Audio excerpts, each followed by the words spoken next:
Imoralidade e disciplina na igreja. Ainda que domingo passado nós tenhamos considerado Daniel 9, a famosa oração pactual, que nós temos aquela passagem, de certa forma ela está interligada com o que nós trataremos hoje na sequência dos nossos sermões em 1 Coríntios, na primeira epístola de Paulo aos Coríntios. Para recordar, Daniel se dirige ao grande Jeová, ao grande Deus eterno, como a gente aprende no Novo Testamento, Deus eterno e trino, Pai, Filho e Espírito Santo, e ele implora que Deus tenha misericórdia do seu povo, e ele reconhece que ele é pecador junto com o seu povo, e implora perdão junto com o povo. Daniel se inclui naquele pedido de perdão, porque ele é parte do povo do pacto. E, como eu tentei destacar semana passada, o destino da nação está interligado com o povo do pacto. Então, se o povo do pacto permanece fiel àquelas exigências do pacto, Deus vai dar graça e bênção para o povo pactual. Se o povo pactual é negligente com as exigências que Deus faz no livro da aliança, então Deus, porque é fiel ao seu pacto e fiel a si mesmo, ele vai trazer as maldições pactuais sobre o povo, vai trazer disciplina sobre o povo. E quando Deus disciplina o povo, a nação sofre, como acontecia no Antigo Testamento. De fato aconteceu com Israel primeiro, destruído pela Assíria, e depois com Judá, destruída e exilada pela Babilônia. Então, isso foi mais ou menos o que nós tratamos semana passada, a necessidade de nós implorarmos perdão a Deus, renovarmos nossa aliança com Deus, na esperança de que, se Deus abençoa o seu povo, a nação também será abençoada. E, de certa forma, essa noção pactual, que perpassa todo o Antigo Testamento, é o pano de fundo de 1 Coríntios 5, versos 1 a 13. Eu queria ler a passagem com vocês, então segurem-se aí nas cadeiras de vocês aí. Paulo não é nada agradável nem sutil aqui. Ouve-se por aí que entre vocês existe imoralidade, e imoralidade tal como não existe nem mesmo entre os gentios, isto é, que alguém se atreva a possuir a mulher de seu próprio pai. E vocês andam cheios de orgulho, quando deveriam ter lamentado e tirado do meio de vocês quem fez uma coisa dessas. Eu, na verdade, ainda que fisicamente ausente, mas presente em espírito, já sentenciei como se estivesse presente o autor de tal infâmia. Em nome do nosso Senhor Jesus, reunidos vocês e meu espírito, com o poder de Jesus, nosso Senhor, que esse tal seja entregue a Satanás para a destruição da carne, a fim de que o espírito seja salvo no dia do Senhor. Não é bom que esse orgulho que vocês têm. Por acaso vocês não sabem que um pouco de fermento leveda a massa toda? Joguem fora o velho fermento, para que vocês sejam nova massa, como de fato já são, sem fermento. Pois também Cristo, nosso Cordeiro Pascal, foi sacrificado. Por isso, celebremos a festa não com o velho fermento, nem com o fermento do mal e da maldade, mas com o pão sem fermento, o pão da sinceridade e da verdade. Na outra carta, já escrevi a vocês que não se associassem com os impuros.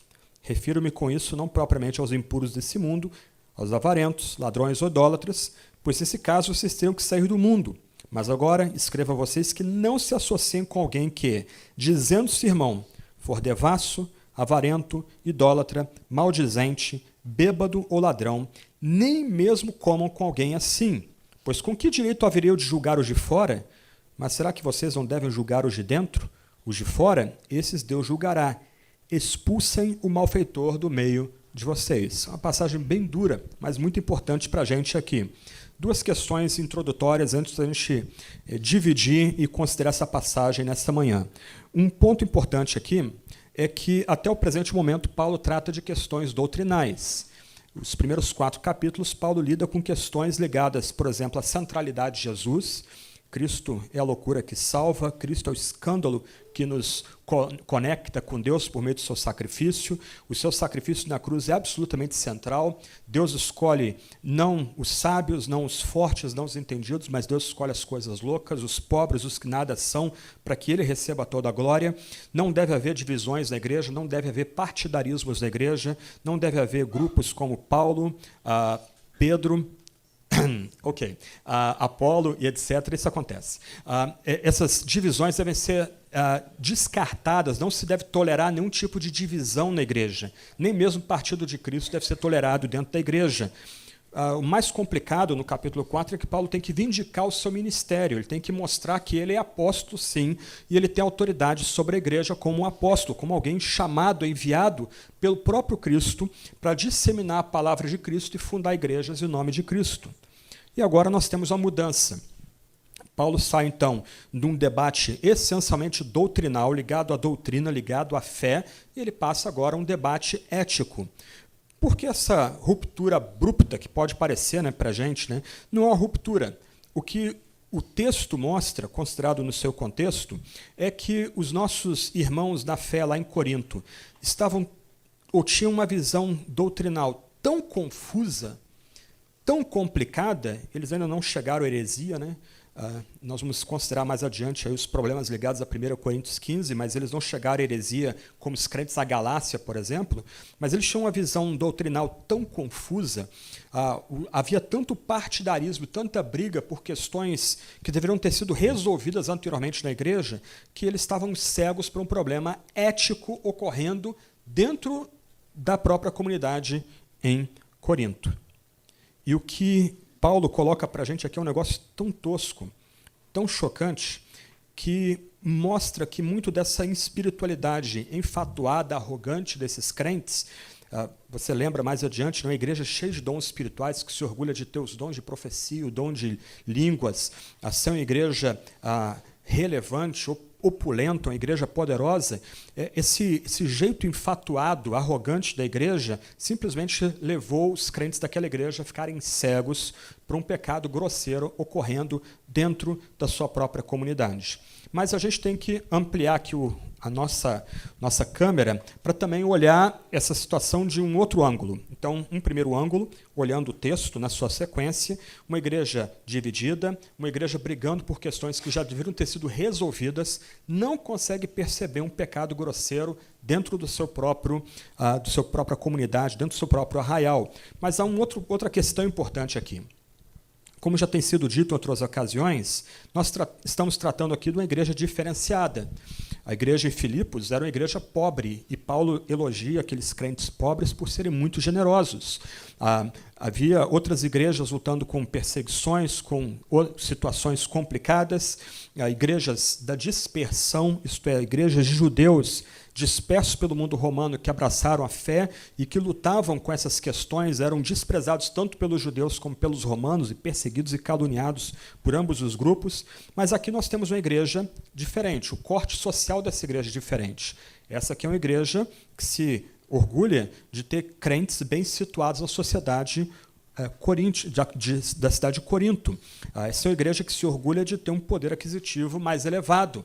Essa é uma igreja que se orgulha de ser relevante na sociedade em Corinto. Então, como o comentarista diz, Preben Wang, o desejo de conquistar aceitação, relevância e influência na cultura pode levar a igreja a tirar o seu foco de Cristo e torná-la cega até mesmo para as violações mais ostensivas da mensagem cristã. Nesse contexto, o verdadeiro discipulado torna-se impossível e até desnecessário. E esse é um problema sério no nosso meio. Igrejas querem ser tão relevantes que deixam de ser igreja. Elas se tornam um ajuntamento onde pessoas se reúnem para escutar a mensagem cristã, para ter algum tipo de confraternização, mas elas não são igreja de fato, porque a igreja de fato pressupõe não só uma ênfase na reta doutrina, mas um comportamento de acordo com aquele enunciado doutrinal que a igreja segue. Então, antes de abordar o texto aqui, nós temos que destacar esses dois pontos. As dificuldades doutrinais que nós temos abordado até o presente momento, 1 Coríntios capítulo 1, 1 Coríntios 4, levaram a igreja a uma cegueira no campo da ética.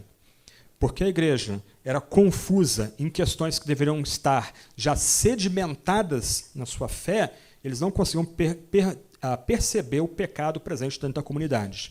Do outro lado, uma sede de relevância, de aceitação pela cultura, um anseio de ser influente na cultura, levou essa igreja a relativizar pecados, até mesmo pecados grosseiros.